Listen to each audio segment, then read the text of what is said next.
ನೀಲೂರು ಗ್ರಾಮದ ಶ್ರೀಮದ್ ರಂಭಾಪುರಿ ಶಾಖಾ ಶ್ರೀ ರಾಚೋಟೇಶ್ವರ ಸಂಸ್ಥಾನ ಹಿರೇಮಠದ ಶ್ರೀ ಗುರು ಪಟ್ಟಾಧಿಕಾರ ಮಹೋತ್ಸವದ ಅಂಗವಾಗಿ ಸಂಯೋಜಿಸಿದಂಥ ರಂಭಾಪುರಿ ಜಗದ್ಗುರುಗಳ ಅಡ್ಡಪಲ್ಲಕ್ಕಿ ಮಹೋತ್ಸವ ಹಾಗೂ ಜನಜಾಗೃತಿ ಧರ್ಮ ಸಮಾರಂಭದ ಅಧ್ಯಕ್ಷತೆಯನ್ನು ವಹಿಸಿಕೊಂಡಂಥ ಆಲಮೇಲ್ ಸಂಸ್ಥಾನ ಹಿರೇಮಠದ ಶ್ರೀ ಶಟಸ್ಥಲ ಬ್ರಹ್ಮ ಚಂದ್ರಶೇಖರ ಶಿವಾಚಾರ್ಯ ಸ್ವಾಮಿಗಳವರೇ ಸಮಾರಂಭದ ನೇತೃತ್ವವನ್ನು ವಹಿಸಿದಂಥ ಅಫ್ಜಲ್ಪುರ್ ಶ್ರೀ ಗುರು ಮಳೇಂದ್ರ ಸಂಸ್ಥಾನ ಹಿರೇಮಠದ ಶ್ರೀ ಶಟಸ್ಥಲ ಬ್ರಹ್ಮ ವಿಶ್ವಾರಾಧ್ಯ ಮಳೇಂದ್ರ ಶಿವಾಚಾರ್ಯ ಸ್ವಾಮಿಗಳವರನ್ನು ಮೊದಲು ಮಾಡಿ ಸಮಾರಂಭದಲ್ಲಿ ಪಾಲ್ಗೊಂಡಿರುವ ಎಲ್ಲ ಮಠಗಳ ಶ್ರೀಗಳವರೇ, ನೀಲೂರು ರಾಚೋಟೇಶ್ವರ ಸಂಸ್ಥಾನ ಹಿರೇಮಠದ ನಿಯೋಜಿತ ಉತ್ತರಾಧಿಕಾರಿಗಳಾದ ಶ್ರೀ ಶಿವಬಸವ ದೇವರೇ, ಶ್ರೀ ಗುರು ಪಟ್ಟಾಧಿಕಾರ ಮಹೋತ್ಸವ ಸಮಿತಿಯ ಅಧ್ಯಕ್ಷರನ್ನು ಮೊದಲು ಮಾಡಿ ಎಲ್ಲ ಪದಾಧಿಕಾರಿಗಳವರೇ, ಸುದ್ದಿ ಮಾಧ್ಯಮದ ಪ್ರತಿನಿಧಿಗಳವರೇ, ಸಮಾರಂಭದಲ್ಲಿ ಪಾಲ್ಗೊಂಡಿರುವ ಸಮಸ್ತ ಧರ್ಮಾಭಿಮಾನಿಗಳೇ, ತಾಯಂದಿರೇ ಮತ್ತು ಮಕ್ಕಳೇ, ನೀಲೂರು ಗ್ರಾಮದ ಚಾರಿತ್ರಿಕ ಇತಿಹಾಸದಲ್ಲಿ ಇವತ್ತಿನ ಈ ದಿನ ಒಂದು ಅವಿಸ್ಮರಣೀಯವಾದಂಥ ಪವಿತ್ರ ದಿನ ಅಂತ ಹೇಳಲಿಕ್ಕೆ ಬಹಳಷ್ಟು ಹೆಮ್ಮೆ ಅನಿಸ್ತಾ ಇದೆ. ನೀಲೂರು ರಾಚೋಟೇಶ್ವರ ಸಂಸ್ಥಾನ ಹಿರೇಮಠದ ಶ್ರೀ ಶಟಸ್ಥಲ ಬ್ರಹ್ಮ ಡಾಕ್ಟರ್ ಮಲ್ಲಿಕಾರ್ಜುನ ಶಿವಾಚಾರ್ಯ ಸ್ವಾಮಿಗಳವರು ದಿನಾಂಕ 2/4/2021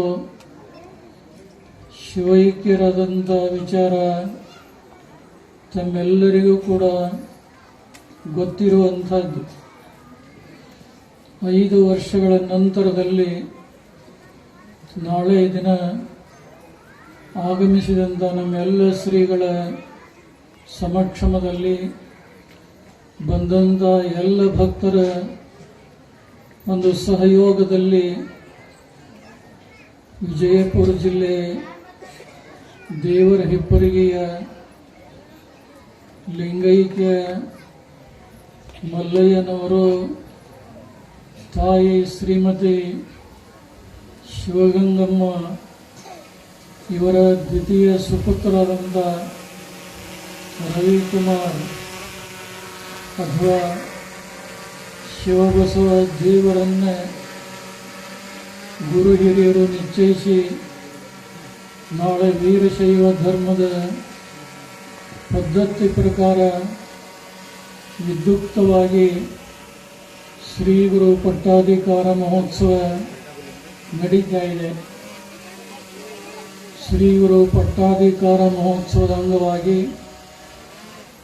29ನೇ ತಾರೀಕಿನಿಂದ ಶ್ರೀಮಠದ ಆವರಣದಲ್ಲಿ ಜೇರುಟಿಗೆಯ ಪುರಾಣ ಪ್ರವಚನ ಪ್ರವೀಣರಾದಂಥ ಶ್ರೀ ಮಡಿವಾಳ ಶಾಸ್ತ್ರಿಗಳವರು ತಮ್ಮೆಲ್ಲರಿಗೆ ಗುರುಲಿಂಗ ಜಂಗಮ ಪ್ರೇಮಿಯಾದಂಥ ಕಲಬುರಗಿ ಶರಣಬಸಪ್ಪನವರ ಪುರಾಣವನ್ನು ಅತ್ಯಂತ ಸೊಗಸಾಗಿ ತಮ್ಮೆಲ್ಲರಿಗೆ ಮನವರಿಕೆಯನ್ನು ಮಾಡಿಕೊಟ್ಟಿದ್ದಾರೆ.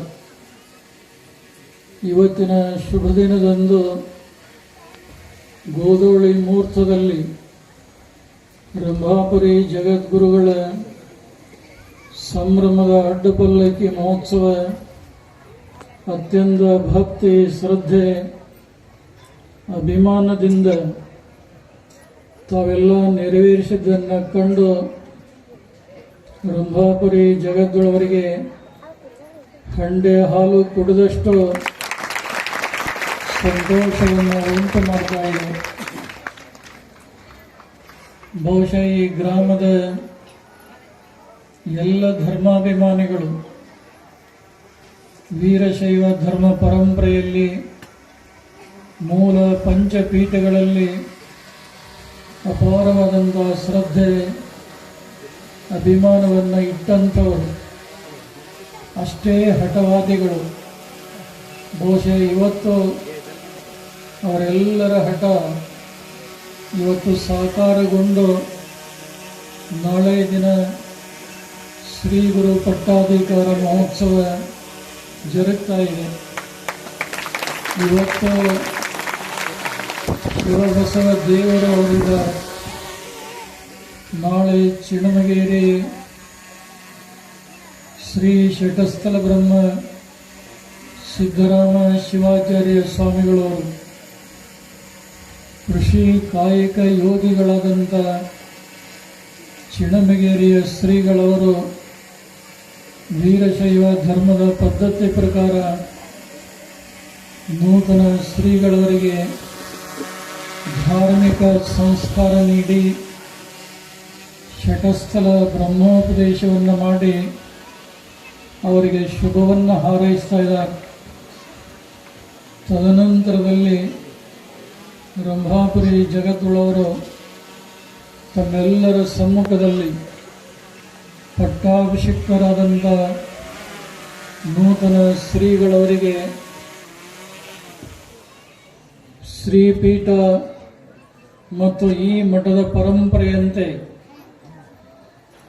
ಶ್ರೀ ಶಟಸ್ಥಲ ಬ್ರಹ್ಮ ಶಿವರುದ್ರ ಶಿವಾಚಾರ್ಯ ಸ್ವಾಮಿಗಳು ಅನ್ನುವಂಥ ನೂತನ ಅಭಿಧಾನದಿಂದ ದಂಡ ಕಮಂಡಲ ಸಮೇತ ಪಂಚ ಮುದ್ರೆಗಳನ್ನು ಅನುಗ್ರಹಿಸಿ ಆಶೀರ್ವಾದ ಮಾಡುವಂಥ ದೃಶ್ಯ ಅಪೂರ್ವವಾದಂಥದ್ದು. ಇವತ್ತಿನ ಈ ಸಂದರ್ಭದಲ್ಲಿ ಈ ಮಠದ ಹಿಂದಿನ ಪಟ್ಟಾಧ್ಯಕ್ಷರಾದಂಥ ಲಿಂಗೈಕ್ಯ ಶ್ರೀ ಶಟಸ್ಥಲ ಬ್ರಹ್ಮ ಡಾಕ್ಟರ್ ಮಲ್ಲಿಕಾರ್ಜುನ ಶಿವಾಚಾರ್ಯ ಸ್ವಾಮಿಗಳು ಅತ್ಯಂತ ಸಾತ್ವಿಕರಾಗಿ ಈ ಭಾಗದಲ್ಲಿ ಭಕ್ತರಿಗೆ ಧಾರ್ಮಿಕ ಸಂಸ್ಕಾರ, ತಮ್ಮ ಆಯುರ್ವೇದ ಜ್ಞಾನದಿಂದ ಜನರ ರೋಗ ರುಜಿನಗಳನ್ನು ಪರಿಹರಿಸಿ ಎಲ್ಲರಿಗೂ ಒಳಿತನ್ನು ಮಾಡಿದಂಥ ಶ್ರೀಗಳವರ ಕಾರ್ಯವನ್ನು ನಾವು ಮರೆಯುವಂತಿಲ್ಲ. ಅವರು ಇನ್ನೂ ಕೆಲವಾರು ವರ್ಷ ಬದುಕಿ ಬಾಳಬೇಕಾಗಿತ್ತು. ಆದರೆ ಅನಾರೋಗ್ಯದಿಂದಾಗಿ ಹಠಾತ್ತಾಗಿ ಅವರು ಲಿಂಗೈಕ್ಯರಾಗಿರುವಂಥದ್ದು ಈ ಗ್ರಾಮದ ಜನತೆಗೆ ಅಷ್ಟೇ ಅಲ್ಲ, ರಂಭಾಪುರಿ ಜಗದೊಳಗೂ ಕೂಡ ಬಹಳ ನೋವು ಅನ್ನಿಸ್ತೆ.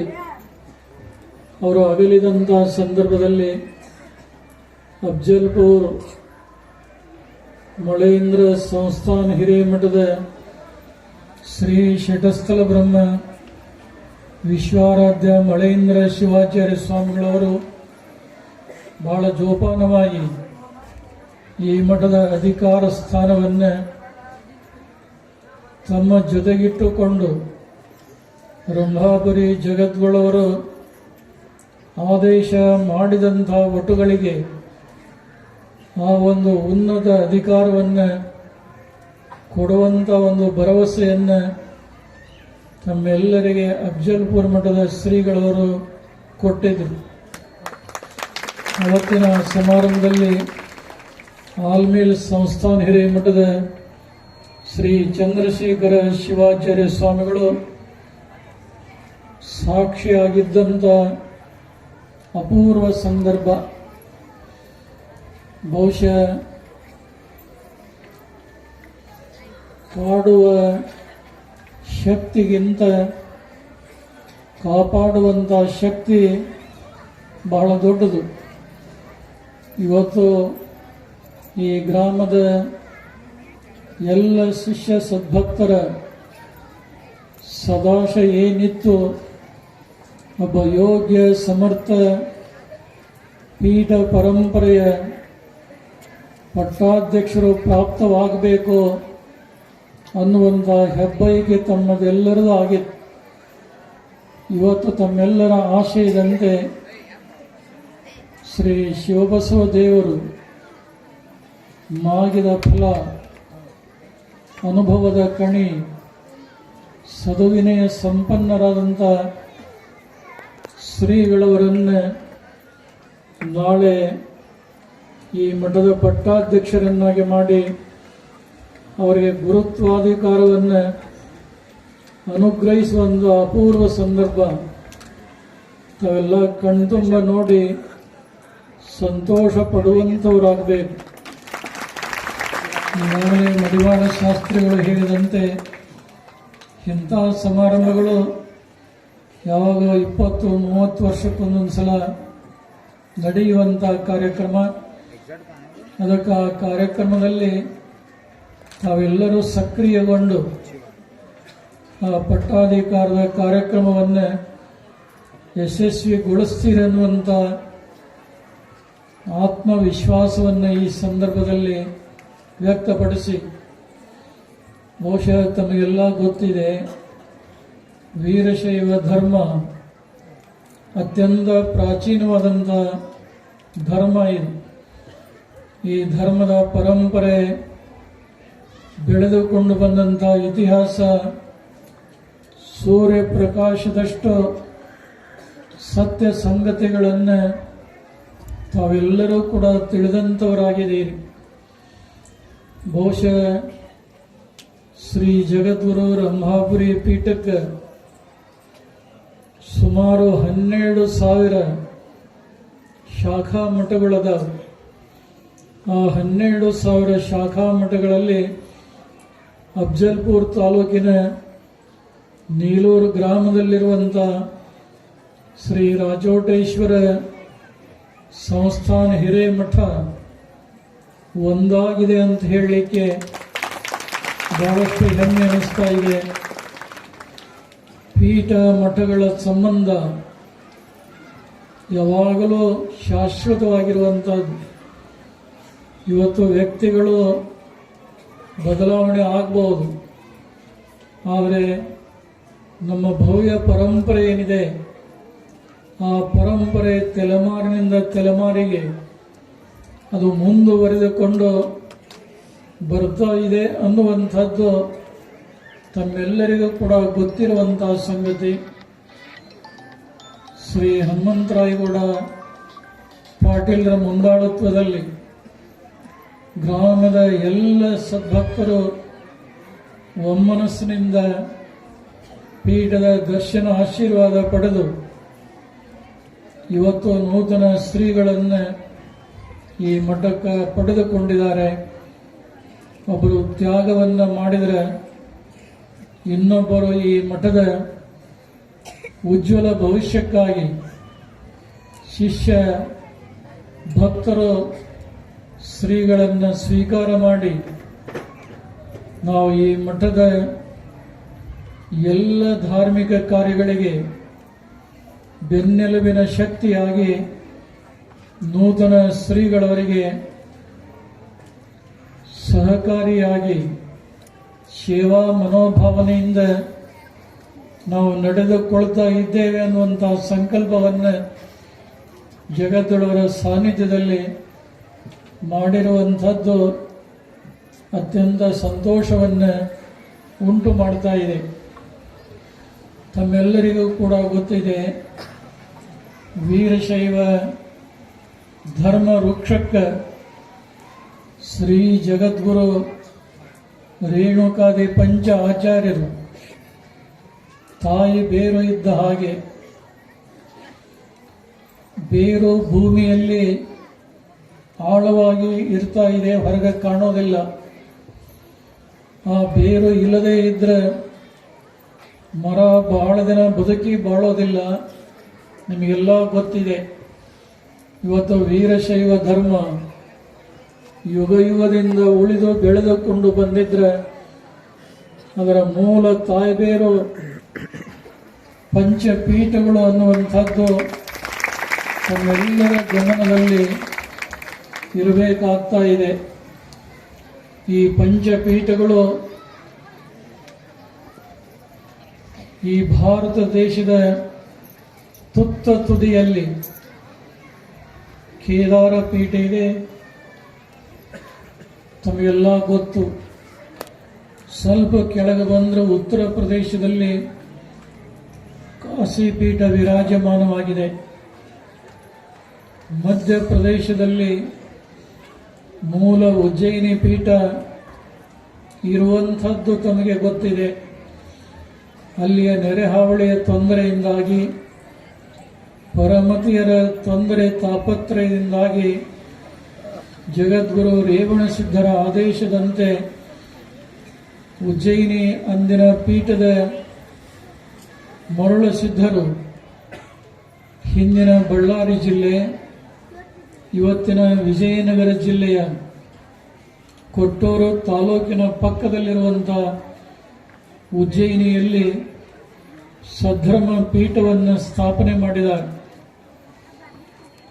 ಆಂಧ್ರ ಪ್ರದೇಶದಲ್ಲಿ ಶ್ರೀಶೈಲ ಪೀಠ ವಿರಾಜಮಾನವಾಗಿರುವುದು ತಮಗೆಲ್ಲ ಗೊತ್ತಿರುವಂತಹ ಸಂಗತಿ. ಕರ್ನಾಟಕದ ಕಾಶ್ಮೀರ ಅಂತ ಕರೆಸಿಕೊಂಡಂತ ಸೃಷ್ಟಿ ಸೌಂದರ್ಯದ ನಿಸರ್ಗದ ಬೀಡಾದಂಥ ಚಿಕ್ಕಮಗಳೂರು ಜಿಲ್ಲೆ ಬಾಳೆಹೊನ್ನೂರಿನ ಪಕ್ಕದಲ್ಲಿರುವಂಥ ಭದ್ರಾ ನದಿಯ ದಂಡೆಯ ಮೇಲೆ ಶ್ರೀ ಜಗದ್ಗುರು ರೇಣುಕಾಚಾರ್ಯರು ರಂಭಾಪುರಿ ಪೀಠವನ್ನು ಸಂಸ್ಥಾಪಿಸಿ ಮಹಾಮುನಿ ಅಗಸ್ತ್ಯರಿಗೆ ಶಿವಾದ್ವೈತ ಸಿದ್ಧಾಂತವನ್ನು ಬೋಧ ಮಾಡಿ ಉದ್ಧಾರ ಮಾಡಿದಂಥ ಇತಿಹಾಸವನ್ನು ನಾವೆಲ್ಲ ಕೇಳ್ತಾ ಇದ್ದೇವೆ.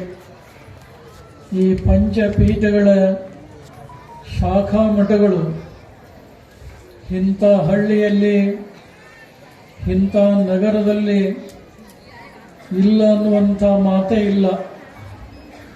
ಎಲ್ಲ ಭಾಗದಲ್ಲಿ ಪಂಚಪೀಠಗಳ ಶಾಖಾ ಮಠಗಳು ನೆಲೆಗೊಂಡು ಭಕ್ತರಿಗೆ ಸಂಸ್ಕಾರ ಮಾರ್ಗದರ್ಶನ ನೀಡ್ತಾ ಬಂದಿವೆ. ಇವತ್ತು ಜಗದ್ಗುರುಗಳ ಮಡಿಲಲ್ಲಿ ಮಕ್ಕಳಾಗಿ ಮಂಡಿಸಿರುವಂಥ ನಮ್ಮೆಲ್ಲ ಶಿವಾಚಾರ್ಯರ ಬಳಗ ಅವರೇನು ಕೂತ್ಕೊಂಡಿದ್ದಾರೆ, ಇವರೆಲ್ಲ ಪಂಚಪೀಠಗಳ ಮಾನಸ ಪುತ್ರರು ಅಂತ ಹೇಳಲಿಕ್ಕೆ ಹೆಮ್ಮೆ ಅನಿಸ್ತಾ ಇದೆ. ಬಹುಶಃ ಈ ಪಟ್ಟಾಧಿಕಾರ ಮಹೋತ್ಸವಕ್ಕೆ ನಾಡಿನ ನಾನಾ ಭಾಗದಿಂದ ಅನೇಕ ಮಠಾಧ್ಯಕ್ಷರು ಪಾಲ್ಗೊಳ್ತಾ ಇರುವಂತಹ ದೃಶ್ಯವನ್ನು ಕಣ್ಣಾರೆ ತಾವೆಲ್ಲ ನೋಡ್ತಾ ಇದ್ದೀರಿ. ಇವತ್ತು ಪಂಚಪೀಠಗಳು ಯಾವಾಗಲೂ ಬಂದು ದೈನಂದಿನ ಕಾರ್ಯಗಳನ್ನು ನಿರ್ವಹಿಸಲಿಕ್ಕೆ ಆಗೋದಿಲ್ಲ. ಅದಕ್ಕೆ ಆ ಪಂಚಪೀಠಗಳ ಶಾಖಾ ಮಠಗಳನ್ನು ಅಲ್ಲಲ್ಲಿ ಸಂಸ್ಥಾಪನೆಯನ್ನು ಮಾಡಿ ಅಲ್ಲಿರ್ತಕ್ಕಂಥ ಪಟ್ಟಾಧ್ಯಕ್ಷರಿಂದ ವೀರಶೈವ ಧರ್ಮದ ಆದರ್ಶ ಮೌಲ್ಯಗಳನ್ನು ಬೋಧಿಸುವಂಥ, ಸಮಾಜದಲ್ಲಿ ಸಾಮರಸ್ಯ ಸೌಹಾರ್ದತೆಯನ್ನು ಬೆಳೆಸುವಂಥ ಬಹುದೊಡ್ಡ ಕಾರ್ಯವನ್ನು ಮಾಡ್ತಾ ಬಂದಿರುವುದನ್ನು ತಾವೆಲ್ಲ ಕಾಣ್ತಾ ಇದ್ದೀವಿ. ಇವತ್ತು ಪಂಚಪೀಠಗಳ ಶಾಖಾ ಮಠಗಳು ಎಲ್ಲ ಕಡೆಗೆ ಅಭಿವೃದ್ಧಿಯಾಗಬೇಕು, ಭಕ್ತರಿಗೆ ಬೋಧಿಸುವಂಥ ಆಧ್ಯಾತ್ಮದ ಕೇಂದ್ರಗಳಾಗಬೇಕು ಅನ್ನುವಂಥದ್ದು ರಂಭಾಪುರಿ ಜಗದ್ಗುರುವರ ಒಡಲಾಳದ ಆಶಯವಾಗಿದೆ. ನಮ್ಮ ಪೀಠಾರೋಹಣದ 35 ವರ್ಷಗಳ ಅವಧಿಯಲ್ಲಿ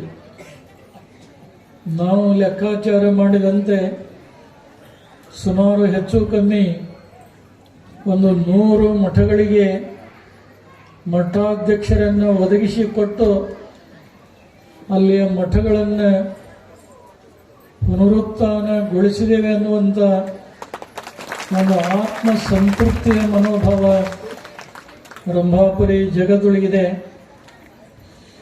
ಬಹುಶಃ ಈ ಕಲ್ಯಾಣ ಕರ್ನಾಟಕ ಭಾಗ ಭಕ್ತಿಗೆ ಹೆಸರಾದಂಥ ನಾಡು ಇದು. ಒಬ್ಬ ಭಕ್ತ ನಂಬಿದ ಅಂದ್ರೆ ಆ ಮಠಕ್ಕಾಗಿ ತನ್ನನ್ನೇ ತಾನು ಸಮರ್ಪಣೆ ಮಾಡಿಕೊಂಡು ಸೇವೆ ಮಾಡುವಂಥ ಭಕ್ತರನ್ನು ನಾವು ಕಾಣ್ತೇವೆ. ಬಹುಶಃ ಈ ಭಾಗದಲ್ಲಿರುವಂಥ ಎಲ್ಲ ಸ್ವಾಮಿಗಳವರು ಅಂಥ ಭಕ್ತರನ್ನು ಪಡೆದಂಥ ಅವರೆಲ್ಲ ಸೌಭಾಗ್ಯವಂತರು ಅಂತ ನಾವು ಭಾವಿಸ್ತಾ ಇದ್ದೇವೆ. ಇದು ನಮ್ಮ ಭಾಗದಲ್ಲಿ ಮಲೆನಾಡಿನ ಪ್ರಾಂತದಲ್ಲಿ, ಮೈಸೂರು ಪ್ರಾಂತದಲ್ಲಿ ಇಂಥ ಮನೋಭಾವನೆಗಳನ್ನು ಕಾಣೋದು ಬಹಳ ಕಷ್ಟ. ಆದರೆ ಈ ಭಾಗದಲ್ಲಿ ಮಠಗಳಿಗೆ ಸ್ವಾಮಿಗಳು ಆಗುವಂಥದ್ದು ಬಹಳ ಹೆಮ್ಮೆ ಮತ್ತು ಸಂತೋಷದ ಸಂಗತಿ. ನಾಳೆ ಈ ಮಠದ ಅಧಿಕಾರ ಸೂತ್ರವನ್ನು ಹಿಡಿಯಲಿರುವಂಥ ಇಂದು ಶಿವಬಸವ ದೇವರು ನಾಳೆ ಶ್ರೀ ಶಿವರುದ್ರ ಶಿವಾಚಾರ್ಯರಾಗಿ ಏನು ಅಧಿಕಾರವನ್ನು ಸ್ವೀಕಾರ ಮಾಡ್ತಾ ಇದ್ದಾರೆ. ಶ್ರೀಗಳವರು ಬಹಳಷ್ಟು ಅನುಭವಶಾಲಿಗಳಾಗಿದ್ದು ಶ್ರೀ ಜಗದ್ಗುರು ರೇಣುಕಾಚಾರ್ಯರು ಬೋಧಿಸಿದಂಥ ಸಿದ್ಧಾಂತ ಶಿಖಾಮಣಿ ಆಗಲಿ, 12ನೇ ಶತಮಾನದ ಶಿವಶರಣರ ವಚನಗಳನ್ನಾಗಲಿ ತೌಲನಿಕವಾಗಿ ಅಧ್ಯಯನ ಮಾಡಿ ಸಮಾಜಕ್ಕೆ ಸಮಷ್ಟಿ ಪ್ರಜ್ಞೆಯಿಂದ ಬೋಧನೆಯನ್ನು ಮಾಡುವಂಥ ಶಕ್ತಿಯನ್ನು ಅವರು ಪಡ್ಕೊಂಡಿದ್ದಾರೆ. ಅಂಥ ಜ್ಞಾನದ ಕಣಿಯಾದಂಥ ಶ್ರೀಗಳವರು ಈ ಮಠಕ್ಕೆ ಪ್ರಾಪ್ತ ಆಗಿರುವಂಥದ್ದು ಭಕ್ತರ ಭಾಗ್ಯ ಅಂತೇಳಿ ಈ ಸಂದರ್ಭದಲ್ಲಿ ಹೇಳಿದರೆ ಅತಿಶಯೋಕ್ತಿ ಆಗಲಿಕ್ಕಿಲ್ಲ. ಶ್ರೀಗಳವರ ಬಗ್ಗೆ ಹೆಚ್ಚು ಹೇಳಲಿಕ್ಕೆ ಇಚ್ಛೆ ಪಡೋದಿಲ್ಲ. ಆದರೆ 1 ವರ್ಷದ ಅವಧಿಯಲ್ಲಿ ಶ್ರೀಗಳವರು ಯಾವ ರೀತಿಯಾಗಿ ಕಾರ್ಯಭಾರವನ್ನು ಮಾಡ್ತಾರೋ, ಈ ಮಠದ ಅಭಿವೃದ್ಧಿಯನ್ನು ಹೇಗೆ ಮಾಡ್ತಾರೋ, ಮತ್ತು ಈ ಗ್ರಾಮದ ಈ ಭಾಗದ ಎಲ್ಲ ವರ್ಗದ ಎಲ್ಲ ಸಮುದಾಯದ ಭಕ್ತರ ಪ್ರೀತಿ ವಿಶ್ವಾಸಗಳನ್ನು ಗಳಿಸಿಕೊಂಡು ಒಂದು ಆಧ್ಯಾತ್ಮದ ಅರಿವನ್ನು ಉಂಟು ಮಾಡ್ತಾರನ್ನೋದನ್ನು ನಾವು ಇವತ್ತು ಹೇಳೋದಕ್ಕಿಂತ 1 ವರ್ಷ ಗತಿಸಿದ ನಂತರ ನೀವೇ ಬಂದು ಕೊಟ್ಟಂಥ ಶ್ರೀಗಳವರ ಬಗ್ಗೆ ಮೆಚ್ಚುಗೆಯ ಮಾತುಗಳನ್ನಾಡುವಂಥ ಸಂದರ್ಭವನ್ನು ನಾವು ಎದುರು ನೋಡ್ತಾ ಇದ್ದೇವೆ. ನಿಜವಾಗಲೂ ನೀಲೂರು ಗ್ರಾಮದಲ್ಲಿ ಎಷ್ಟು ವರ್ಷದ ಹಿಂದೆ ನಡೆದಿತ್ತು ಅಡ್ಡಪಲ್ಲಕ್ಕಿ ಮಹೋತ್ಸವ ಗೊತ್ತಿಲ್ಲ. ಆದರೆ ಬಹಳ ಸಂಭ್ರಮ ಸಡಗರದಿಂದ ಗ್ರಾಮದ ಎಲ್ಲ ವರ್ಗದ ಜನ, ಒಂದು ಸಮುದಾಯ ಅಂತಲ್ಲ ಎಲ್ಲ ಸಮುದಾಯದ ಜನ ಉತ್ಸವದಲ್ಲಿ ಪಾಲ್ಗೊಂಡು ಜಗದ್ಗುರುಗಳಿಂದ ಆಶೀರ್ವಾದ ಪಡ್ಕೊಂಡಂತಹ ದೃಶ್ಯ ನಾವೆಂದಿಗೂ ಕೂಡ ಮರೆಯಲಿಕ್ಕೆ ಸಾಧ್ಯ ಇಲ್ಲ. ಈ ಭಾರತ ದೇಶದಲ್ಲಿ ಹಲವಾರು ಧರ್ಮಗಳದ, ಬೇರೆ ಬೇರೆ ಸಂಪ್ರದಾಯ ಪರಂಪರೆಗಳದ. ಅವರವರ ಪರಂಪರೆ ಅವರವರಿಗೆ ಸರ್ವಶ್ರೇಷ್ಠ. ಅದರಲ್ಲಿ 2 ಮಾತು ಯಾವತ್ತೂ ಕೂಡ ಇಲ್ಲ. ಧರ್ಮ ಬೇರೆ ಬೇರೆ ಆಗಿರಬಹುದು, ಆಯಾ ಧರ್ಮಗಳ ಆಚರಣೆಗಳು ಬೇರೆ ಬೇರೆ ಆಗಿದ್ರೂ ಆ ಎಲ್ಲ ಧರ್ಮಗಳ ಕೊನೆಯ ಗುರಿ ಏನಿದೆಯಲ್ಲ, ಅದು ಮಾನವರ ಕಲ್ಯಾಣವನ್ನೇ ಬಯಸ್ತಾ ಇದೆ ಹೊರತು ಅಹಿತವನ್ನಲ್ಲ ಅನ್ನೋದನ್ನು ನಾವೆಲ್ಲ ಇವತ್ತು ತಿಳ್ಕೋಬೇಕಾಗಿದೆ. ಇವತ್ತಿನ ದಿನ ತಾವೆಲ್ಲ ನೋಡ್ತಾ ಇದ್ದೀವಿ, ಅವರವರ ಧರ್ಮಕ್ಕೆ, ಅವರವರ ಜಾತಿ ಜನಾಂಗಕ್ಕೆ ಒಳ್ಳೆಯದಾಗಲಿ ಅಂತ ಹೇಳೋರು ಬಹಳ ಜನ. ಆದರೆ ಶ್ರೀಮದ್ ರಂಭಾಪುರಿ ಪೀಠದ ಲಿಂಗೈಕ್ಯ ಶ್ರೀಮದ್ ರಂಭಾಪುರಿ ವೀರ ಗಂಗಾಧರ ಜಗದ್ಗುರುಗಳವರು ಮಾನವ ಧರ್ಮಕ್ಕೆ ಜಯವಾಗಲಿ, ಧರ್ಮದಿಂದಲೇ ವಿಶ್ವಕ್ಕೆ ಶಾಂತಿ ಅನ್ನುವಂಥ ಬಹುದೊಡ್ಡ ಮಾತನ್ನು ಅವರು ಹೇಳಿದರು. ಇವತ್ತು ಮಾನವ ಧರ್ಮ ಉಳಿದು ಬಂದರೆ, ಈ ಮಾನವ ಧರ್ಮ ಬೆಳೆದು ಬಂದರೆ ಸಮಾಜದಲ್ಲಿ ಸಾಮರಸ್ಯ, ಸೌಹಾರ್ದತೆ, ಶಾಂತಿ ತನ್ನಿಂದ ತಾನೇ ನಿರ್ಮಾಣಗೊಳ್ಳಲಿಕ್ಕೆ ಸಾಧ್ಯವಾಗ್ತಾ ಇದೆ. ಅದಕ್ಕಾಗಿ ಅಂಥ ಮಾನವ ಧರ್ಮವನ್ನು ಎತ್ತಿ ಹಿಡಿಯುವಂಥ ಕೆಲಸವನ್ನು ನಾವೆಲ್ಲರೂ ಕೂಡ ಮಾಡಬೇಕಾಗಿದೆ. ಇನ್ನು ಧರ್ಮದಿಂದಲೇ ವಿಶ್ವಕ್ಕೆ ಶಾಂತಿ. ಮನುಷ್ಯನಿಗೆ ಭೌತಿಕವಾಗಿ ಬೇಕಾದಷ್ಟು ಸಂಪತ್ತಿರಬಹುದು, ರಾಜಕೀಯವಾಗಿ ಅನೇಕ ಸ್ಥಾನಮಾನಗಳು ಇರಬಹುದು, ಆದರೆ ಅವುಗಳಿಂದ ಮನುಷ್ಯ ಶಾಂತಿಯನ್ನು ಪಡೀಲಿಕ್ಕೆ ಸಾಧ್ಯವಾಗುವುದಿಲ್ಲ. ಧರ್ಮದ ಪರಿಪಾಲನೆಯಿಂದ ಮಾತ್ರ ನಾವು ಧರ್ಮವನ್ನು ಉಳಿಸಲಿಕ್ಕೆ, ಬೆಳೆಸಲಿಕ್ಕೆ ಸಾಧ್ಯ ಇದೆ. ಇವತ್ತು ಧರ್ಮ ಅಂದರೆ ಬಹಳ ಜನ ನಾವು ತಿಳಿಯಲಾರದಂಥ ಘನವಾದಂಥ ವಸ್ತು ಅಂತೇಳಿ ಬಹಳ ಜನ ತಿಳ್ಕೊಂಡಿರ್ತಾರೆ. ಹಾಗೆ ತಿಳ್ಕೊಳ್ಳುವಂಥ ಅಗತ್ಯ ಇಲ್ಲ. ಧರ್ಮದ ಸಾಮಾನ್ಯವಾದಂಥ ಅರ್ಥ ಇಷ್ಟೇ ಇದೆ: ಹಸಿದವನಿಗೆ ಅನ್ನ ಇದ್ದ ಹಾಗೆ, ಬಾಯಾರಿದವನಿಗೆ ನೀರು ಇದ್ದ ಹಾಗೆ, ಕುರುಡನಿಗೆ ಕಣ್ಣು ಇದ್ದ ಹಾಗೆ, ಪಕ್ಷಿಗೆ ರೆಕ್ಕೆ ಇದ್ದ ಹಾಗೆ ನಮ್ಮೆಲ್ಲರಿಗೂ ಕೂಡ ಒಂದು ಧರ್ಮ ಇದೆ ಅನ್ನುವುದನ್ನು ಯಾರೂ ಕೂಡ ಮರೆಯಬಾರದು. ಧರ್ಮದಿಂದ ಮನುಷ್ಯ ಏನಾದರೂ ವಿಮುಖನಾದರೆ ಜೀವನದಲ್ಲಿ ಅಧಃಪತನ ಖಂಡಿತವಾಗಿ ಆಗ್ತಾ ಇದೆ ಅನ್ನೋದನ್ನು ಮರೆಯುವಂತಿಲ್ಲ. ಹರಿಯುವ ನೀರಿಗೂ ಒಂದು ಧರ್ಮ ಇದೆ, ಬೀಸುವ ಗಾಳಿಗೂ ಒಂದು ಧರ್ಮ ಇದೆ, ನಮ್ಮೆಲ್ಲರನ್ನ ಹೊತ್ತಂತ ಈ ಭೂಮಿ ತಾಯಿಗೂ ಒಂದು ಧರ್ಮ ಇದೆ. ಅವರೇನಾದರೂ ತಮ್ಮ ಧರ್ಮದಿಂದ ಸ್ವಲ್ಪ ವಿಚಲಿತರಾದರೆ ನಾವು ಬದುಕಿ ಬಾಳಲಿಕ್ಕೆ ಸಾಧ್ಯ ಇದೆನ? ಹರಿಯುವ ನೀರು, ಹರಿಯುವ ನದಿ ತನ್ನ ಇಕ್ಕೆಲೆಗಳನ್ನು ಬಿಟ್ಟು ಎರಡು ದಂಡೆಗುಂಟ ಉಕ್ಕಿ ಹರಿದಾಗ ಎಷ್ಟೋ ಅನಾಹುತಗಳು ಅತಿವೃಷ್ಟಿಯಿಂದ ಆಗುವುದನ್ನು ಕಾಣ್ತೀರಿ. ಬೀಸುವಂಥ ಗಾಳಿ, ತಂಗಾಳಿ ಇದ್ರೆ ಹಿತ, ಬಿರುಗಾಳಿಯಾಗಿ ಬೀಸಿದರೆ ಮನುಷ್ಯನ ಜೀವನ ತತ್ತರಗೊಳ್ತಾ ಇದೆ. ನಮ್ಮೆಲ್ಲರನ್ನು ಹೊತ್ತಂತ ಈ ಭೂಮಿ ತಾಯಿ ಹೊತ್ತು ಸಾಕಾಗಿದೆ ಅಂಥೇಳಿ ಒಂದು 2 ನಿಮಿಷ ತನ್ನ ತಲೆಯನ್ನು ಅಲ್ಲಾಡಿಸಿದರೆ ಈ ಭೂಮಿಯಲ್ಲಿ ಜೀವರಾಶಿ ಜೀವಂತವಾಗಿ ಉಳಿಯಲಿಕ್ಕೆ ಸಾಧ್ಯ ಇದೆನ? ಖಂಡಿತವಾಗಿಲ್ಲ. ಅದೇ ರೀತಿ ಮನುಷ್ಯ ಧರ್ಮದ ನಿಜವಾದಂಥ ಪರಿಪಾಲನೆಯಲ್ಲಿ ನಮ್ಮನ್ನು ನಾವು ತೊಡಗಿಸಿಕೊಂಡು ನಡೆದಾಗ ಜೀವನದಲ್ಲಿ ಶ್ರೇಯಸ್ಸು ಕಟ್ಟಿಟ್ಟಂಥ ಬುದ್ಧಿ. ಹೊತ್ತ ಭೂಮಿ, ಹೆತ್ತ ತಾಯಿ ಮನುಷ್ಯನಿಗೆ ಎಷ್ಟು ಮುಖ್ಯವೋ ಅಷ್ಟೇ ಧರ್ಮವೂ ಕೂಡ ಮುಖ್ಯ ಅನ್ನುವುದನ್ನು ನಾವು ಯಾರೂ ಕೂಡ ಮರೆಯಬಾರದು.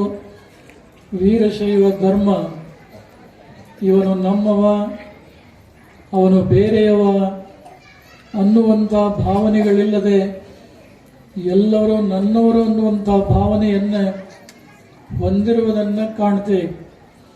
ನಿಮಗೆಲ್ಲ ಗೊತ್ತಿದೆ, ಭಕ್ತಿ ಭಂಡಾರಿ ಬಸವಣ್ಣವರು ತಮ್ಮ ಒಂದು ವಚನದಲ್ಲಿ ಹೇಳ್ತಾರೆ,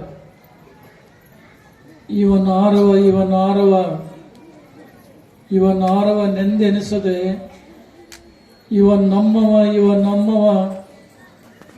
ನಮ್ಮವನೆಂದೆನಿಸಯ್ಯ, ಕೂಡಲ ಸಂಗಮ ದೇವ ನಿಮ್ಮ ಮನೆಯ ಮಗನೆಂದೆನಿಸಯ್ಯ ಅನ್ನುವಂಥ ಉದಾತ್ತ ಮಾತುಗಳನ್ನು ಶರಣರು ಹೇಳಿದ್ದನ್ನು ತಾವೆಲ್ಲ ಕೇಳ್ತಾ ಇದ್ದೀವಿ. ಶ್ರೀ ಜಗದ್ಗುರು ರೇಣುಕಾಚಾರ್ಯರು ಬೋಧಿಸಿದಂಥ ಅಹಿಂಸಾದಿ ಧ್ಯಾನ ಪರ್ಯಂತರವಾದ ದಶಧರ್ಮ ಸೂತ್ರಗಳು ಬದುಕಿ ಬಾಳುವಂಥ ಎಲ್ಲ ವರ್ಗದ ಜನರಿಗೆ ದಾರಿ ದೀಪ. ಅವುಗಳನ್ನು ಬಿಟ್ಟು ಮನುಷ್ಯನ ಜೀವನ ಏನೂ ಇಲ್ಲ ಅನ್ನೋದನ್ನು ನಾವೆಲ್ಲ ಅರಿತು ಬಾಳಬೇಕಾಗ್ತಾ ಇದೆ. ವೀರಶೈವ ಧರ್ಮದಲ್ಲಿ ಗುರು ಶಿಷ್ಯರ ಸಂಬಂಧ ಬಹಳ ಪ್ರಾಚೀನವಾದಂಥದ್ದು. ಈ ಗುರು ಶಿಷ್ಯರ ಪರಂಪರೆಯನ್ನು ಯಾರು ಎಷ್ಟೇ ನಾಶ ಮಾಡಲಿಕ್ಕೆ ಪ್ರಯತ್ನ ಮಾಡಿದರೂ ಸಹ ಆ ಒಂದು ಪವಿತ್ರ ಪರಂಪರೆ ಕಾಲಾನುಕಾಲದಲ್ಲಿ ಉಳಿದುಕೊಂಡು ಬೆಳೆದುಕೊಂಡು ಬಂದಿದೆ ಅನ್ನುವುದನ್ನು ನಾವು ಯಾರೂ ಕೂಡ ಮರೆಯಬಾರದು. ಜಗದ್ಗುರು ರೇಣುಕಾಚಾರ್ಯರಿಂದ ಮಹಾಮುನಿ ಅಗಸ್ತ್ಯರ ಜೀವನ ಪಾವನಗೊಳ್ಳುತ್ತಿ, ಭಕ್ತಿ ಭಂಡಾರಿ ಬಸವಣ್ಣವರ ಜೀವನ ಕೂಡಲ ಸಂಗಮದ ಜಾತವೇದಿ ಮುನೀಶ್ವರಾಚಾರ್ಯರಿಂದ ಬಸವಣ್ಣವರ ಜೀವನ ಉಜ್ವಲಗೊಳ್ಳುತ್ತಿ, ಕಲಬುರಗಿಯ ಶರಣಬಸಪ್ಪನವರ ಜೀವನ, ಕಲಿಕೇರಿ ಮಳ್ಳಸಿದ್ದ ಶಿವಾಚಾರ್ಯರಿಂದ ಉತ್ತುಂಗಕ್ಕೆ ಅವರು ಏರಿದರು.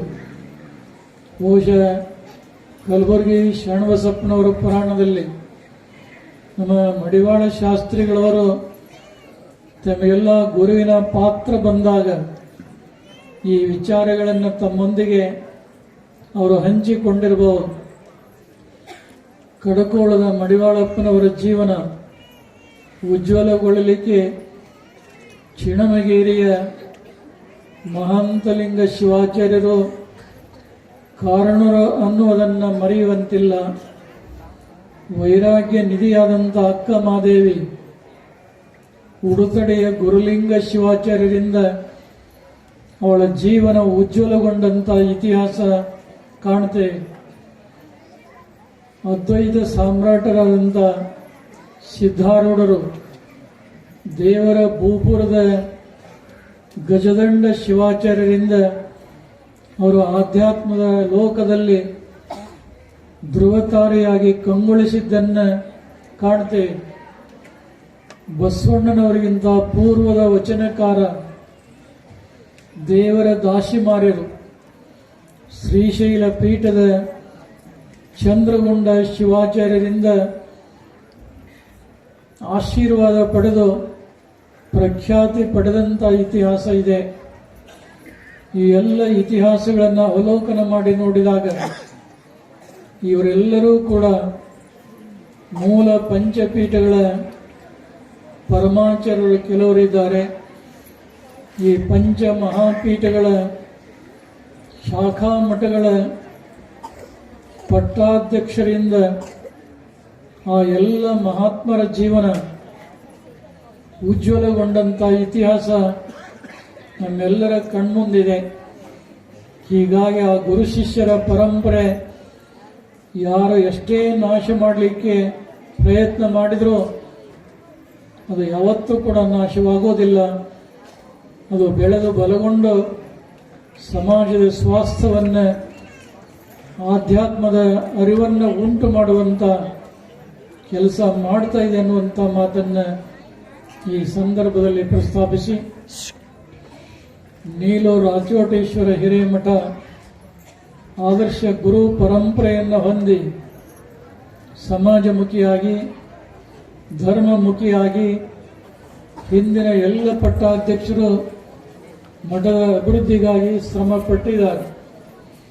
ಇವತ್ತು ಅವರೆಲ್ಲರ ಭದ್ರವಾದಂಥ ತಳಹದಿಯ ಮೇಲೆ ನೂತನ ಶ್ರೀಗಳವರು ಈ ಮಠವನ್ನು ಸಮೃದ್ಧವಾಗಿ ಬೆಳೆಸುವಂಥ, ಈ ಭಾಗದಲ್ಲಿ ಎಲ್ಲ ಭಕ್ತರ ಮನಸ್ಸುಗಳನ್ನು ಬೆಸೆಯುವಂಥ ಮತ್ತು ಸಮಾಜಕ್ಕೆ, ಈ ನಾಡಿಗೆ ಆಧ್ಯಾತ್ಮದ ಅಮೃತತ್ವವನ್ನು ತಮ್ಮ ಬೋಧನೆಯ ಮೂಲಕ ಮನವರಿಕೆ ಮಾಡಿಕೊಡುವಂಥ ಜವಾಬ್ದಾರಿ ನೂತನ ಶ್ರೀಗಳವರ ಮೇಲಿದೆ. ಅವರು ಆ ಕಾರ್ಯವನ್ನು ನಿರ್ವಂಚನೆಯಿಂದ, ಪ್ರಾಮಾಣಿಕತೆಯಿಂದ ನಿರ್ವಹಿಸಿಕೊಂಡು ಹೋಗ್ತಾರನ್ನುವಂಥ ಆತ್ಮಾಭಿಮಾನದ ಮಾತನ್ನು ಈ ಸಂದರ್ಭದಲ್ಲಿ ಪ್ರಸ್ತಾಪಿಸಿ,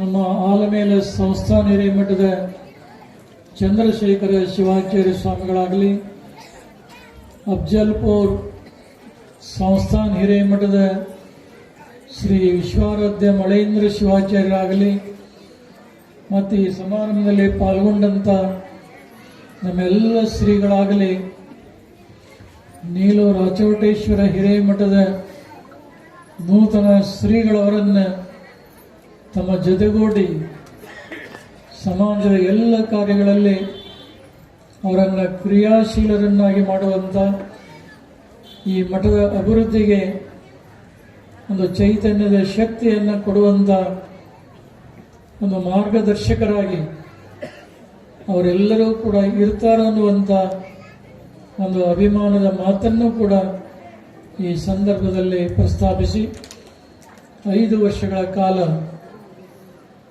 ನೀಲೂರಿನ ರಾಚೋಟೇಶ್ವರ ಹಿರೇಮಠದ ಭಕ್ತರು ಬಹಳ ಮನಸ್ಸು ನೊಂದಿಕೊಂಡಿದ್ರಿ, ಅನೇಕ ಸಂಕಷ್ಟಗಳನ್ನು ಎದುರಿಸಿದ್ರಿ.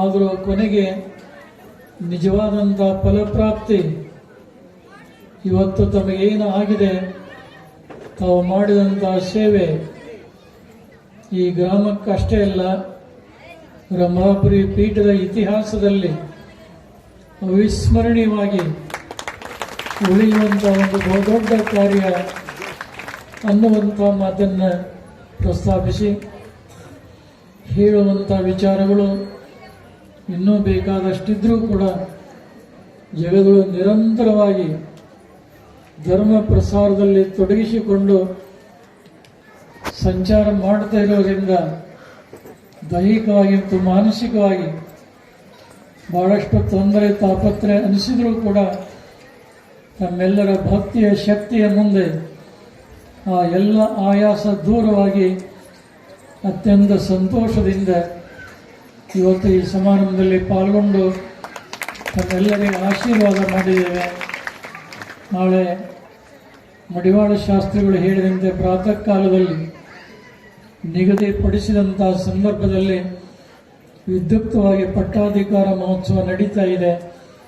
ಅದಾದ ನಂತರ ಜಗದ್ಗುರುವರ ಸಾನ್ನಿಧ್ಯದಲ್ಲಿ ಅವರಿಗೆ ವಿಶೇಷವಾದಂಥ ಗುರುತ್ವಾಧಿಕಾರ ಅನುಗ್ರಹಿಸಿ ದಂಡ ಕಮ್ಮಂಡಲ ಸಮೇತ ಪಂಚಮುದ್ರೆಗಳನ್ನು ಅನುಗ್ರಹಿಸಿ ಆಶೀರ್ವಾದ ಮಾಡಿ ಸಂದೇಶವನ್ನು ನೀಡಿ ಆಳಂದ ತಾಲೂಕಿನ ಚಿಂಚಣಸೂರು ಕಲ್ಮಠದ ಅಲ್ಲಿಯ ಪಟ್ಟಾಧಿಕಾರ ಮಹೋತ್ಸವಕ್ಕೂ ಕೂಡ ಜಗದ್ಗುರುವರು ದಯಮಾಡಿಸಬೇಕಾಗಿದೆ ಅನ್ನುವಂಥ ಸೂಚನೆಯನ್ನು ಕೊಡ್ತಾ, ಇವತ್ತಿನ ಜಗದ್ಗುರುವರ ಶುಭಾಗಮನದ ಅಪೂರ್ವ ಸಂದರ್ಭದಲ್ಲಿ ಸಮ್ಮಿಲಿತರಾದಂಥ ತಮ್ಮೆಲ್ಲರಿಗೆ, ವೇದಿಕೆಯ ಮೇಲಿರುವಂಥ ಗಣ್ಯಮಾನ್ಯರಿಗೆ, ಪಟ್ಟಾಧಿಕಾರ ಮಹೋತ್ಸವ ಸಮಿತಿಯ ಎಲ್ಲ ಪದಾಧಿಕಾರಿಗಳವರಿಗೆ, ಈ ಕಾರ್ಯಕ್ರಮಕ್ಕೆ ಸಹಕರಿಸಿದಂಥ ಎಲ್ಲ ದಾನಿಗಳವರಿಗೆ, ಪರಮದಯಾಳು ಪಾರ್ವತಿ ಪರಮೇಶ್ವರರು,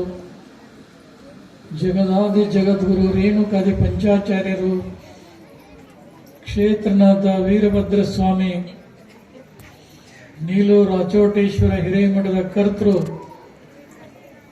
ಲಿಂಗೈಕ ರಾಚೋಟೇಶ್ವರರು ಮತ್ತು ತಮ್ಮೆಲ್ಲರ ಕುಲದೈವ, ತಮಗೆಲ್ಲ ಆಯುಷ್ಯ ಆರೋಗ್ಯ, ಭಾಗ್ಯ, ಸುಖ ಸಂಪದಗಳನ್ನು ಅನುಗ್ರಹಿಸಲಿ ಅಂತ ಹಾರೈಸಿ ಈ ಸಂದೇಶಕ್ಕೆ ವಿರಾಮ ಕೊಡ್ತಾ ಇದ್ದೇವೆ. ಶಿವಂ ಭೂಯಾತ್.